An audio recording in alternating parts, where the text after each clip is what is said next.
Technology. Good to see you, sir. We'll be taking an inspection, observation of your lower your legs today. Okay. Okay.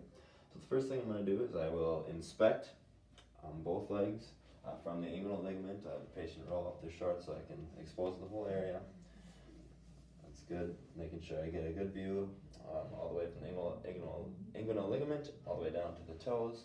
I'll do this bilaterally, checking for any signs of swelling that I can see with my eyes, looking for any skin discolorations, checking for any pitting edema that I might see. If I did find it, I would push in and see how long it took to refill. I can check the ankles for any lymphedema or any vein malfunctions, checking for swelling through there. I'll do bilateral temperature test too, so I will feel on the outside of the leg and the inside of the leg, and they both feel similar. Looking at the toenails, checking for any signs of discoloration. Next, checking capillary refill on the toenails, making sure that they refill.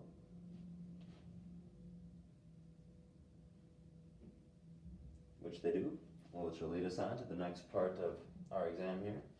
So first, I'm going to find some pulses. First one is dorsalis pedis. So I'm going to go over the dorsum of the foot with a 3-finger contact, checking the rate, rhythm, amplitude, any variabilities in pulse. We'll then come to the medial malleolus. Between the medial malleolus and the Achilles tendon should be the posterior tib. Again, checking the same things through there.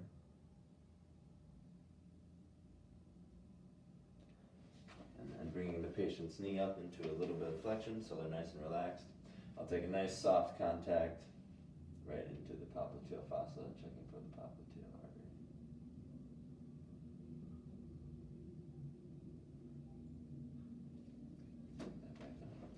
Last pulse I'm going to find is the femoral pulse. So I'll put up a barrier for the patient. Okay. And then could I have you find the pubic bone on me? It's right down in that region. Okay, good. I'm going to come from the ASIS then, about halfway down. I'm going to be coming under the towel and then under your shorts a little bit, just so I can get a good contact, so I can feel what I need to feel. Okay. All right. So I'll lift up on the shorts a little bit here, palpate down in, checking for that femoral pulse.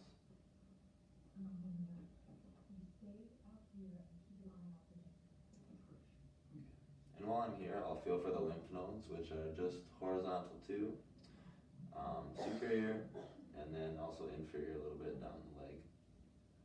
Noting for any changes in size or tenderness. And also checking for hernias I can do, it's just medial to the femoral artery. So push down in there, and no pain is a good sign for the patient. And the last thing that I have to do, or one of the last things for checking the arteries, is check for a bruit in the femoral artery. So grab my stethoscope using the bell side, and again coming in and hovering just above the skin.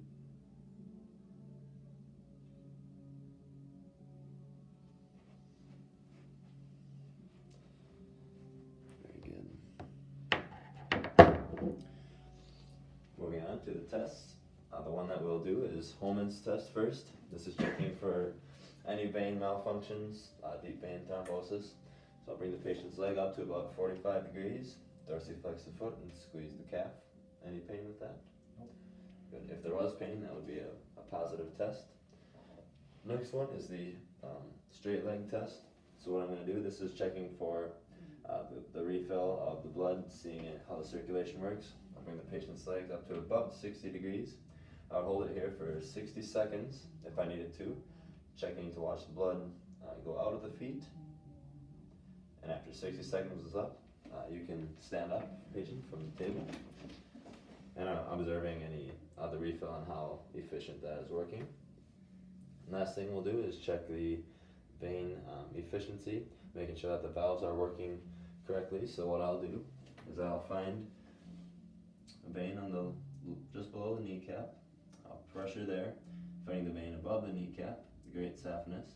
And what we'll do is we'll tap the vein, and I should not feel any blood flowing back. If I did, that would be any signs of valve malfunction